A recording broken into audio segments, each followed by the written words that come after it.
The calm before the storm in Vegas is about to end. As training camp gets closer, stuff is hitting our ears that has every fan on high alert. We are not talking about some typical rumors here, but structural moves that could define this franchise for the next decade.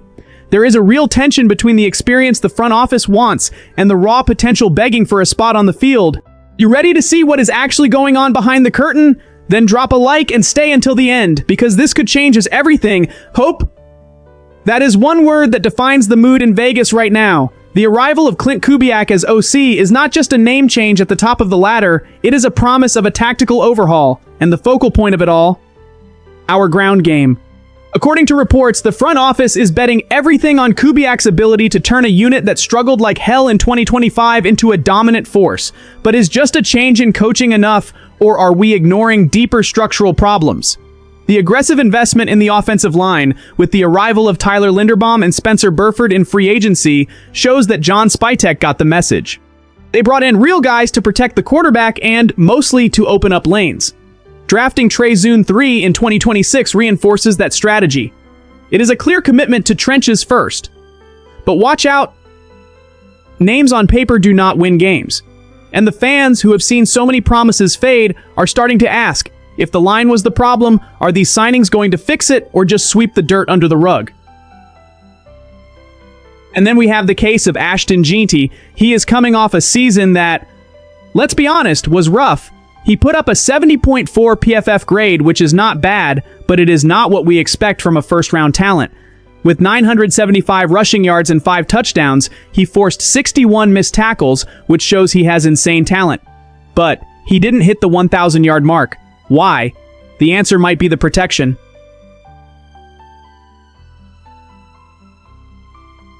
The legend Marcus Allen was emphatic when he said Jeanty was hit behind the line of scrimmage more than any other runner in the league last year. That is unacceptable. You cannot expect an athlete, no matter how talented, to perform magic when they are taking contact before they can even get up to speed. Allen says he could be special if he gets a fair shot, and the fans want to believe that. But the doubt remains. Does Jeanty still have the confidence to explode, or did the unnecessary beating in 2025 leave some mental scars on our RB? Some analysts like Christopher Knox are already putting him as the centerpiece of this rebuild, comparing him to guys like Saquon Barkley. That is a heavy comparison and a dangerous one. Putting that much weight on the shoulders of a second-year player, is that the right path to success or a recipe for unsustainable pressure?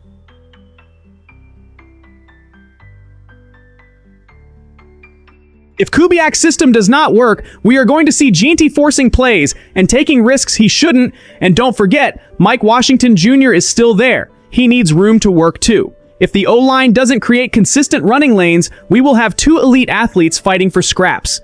Nothing is confirmed yet, and training camp is going to tell us a lot.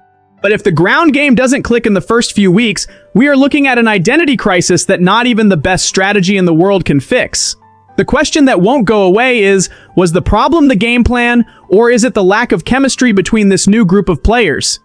The answer comes in August, and the silence until then is deafening. Now, hold your breath, because the situation under center is where the panic starts to mix with the hope. The big question looming over Henderson is clear. Is Klint Kubiak going to bet on Kirk Cousins' experience, or is he going to risk it all and hand the keys to the kingdom to Fernando Mendoza? The kid is the #1 pick. He brings crazy numbers from the Hoosiers, like an 87.9 PFF grade and 32 passing touchdowns, but this is the NFL. The jump is massive. If the staff goes with Cousins, the strategy is obvious. Protect Mendoza, let him watch and learn. Is it smart? Maybe. But does the fan base have the patience? We know they don't. There is a fine line between a gradual build and wasting a year of a contract for a guy who should be the face of the franchise. If Mendoza sits on the bench, the debate is going to be insufferable. Why not play the kid? And if they play him and things go south, the pressure on Spytek and Kubiak will be total. Marcus Allen, always level-headed, admitted he has no idea what the plan is. He let it slip that he heard the rookie might sit, but also that he is standing out in practice. That is intriguing. Or is it just a smokescreen?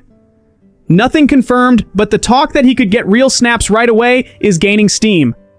Allen argues that sometimes sitting is the best move, but he wonders about his readiness. Are we treating Mendoza like a long-term project, or is he our immediate answer? And there is the human side of this story, which is where it gets interesting. Maxx Crosby, our leader, was surgical on his podcast. He gave Mendoza a reality check. If you are not genuine, the guys see through it quick. It is not about the arm. It is not about reading a defense. It is about leading grown men, fathers who have been in this league for years.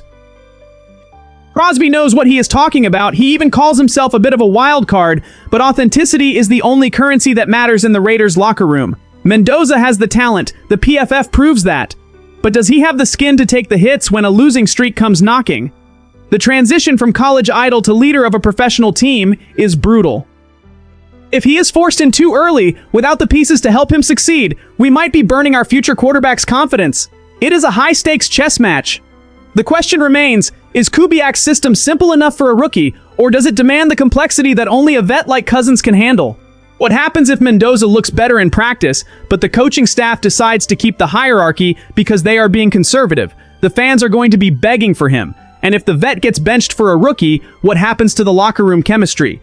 These are questions that have no answers right now, but they will set the tone for our season.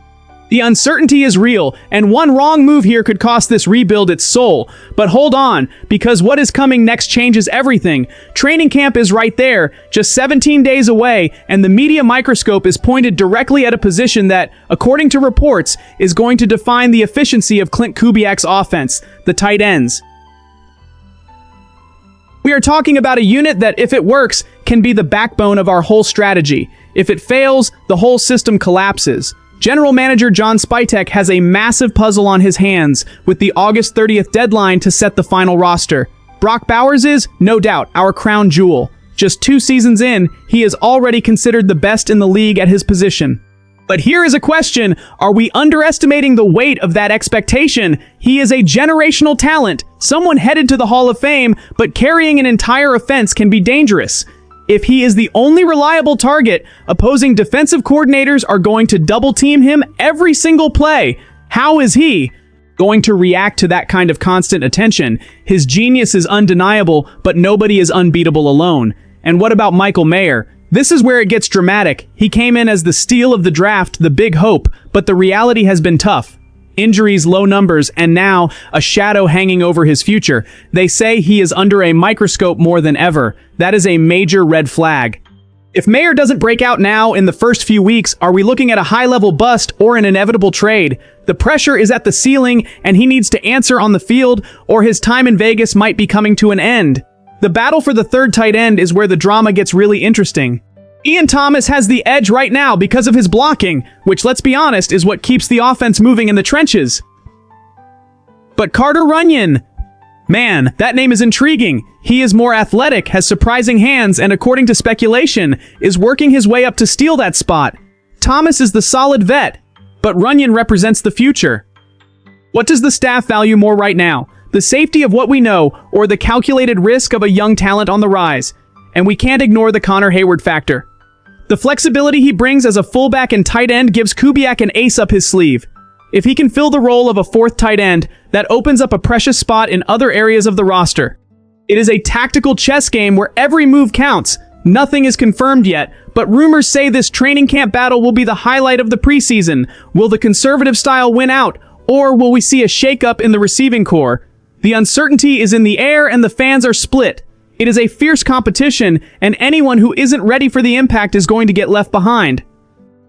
The countdown has begun. The Raiders' rebuild is at a critical tipping point. Between the bet on the new ground game, the mess under center, and the heated battle among the tight ends, the next few weeks are going to reveal who really wants to be part of this new era. The pressure is real, and every decision in Henderson will shape our destiny in 2026. The question left in the air is, are we watching smart management or a dangerous gamble? Now I want to hear from you. Does this rebuild strategy give you hope, or does it worry you? Drop a comment down below and hit that like button.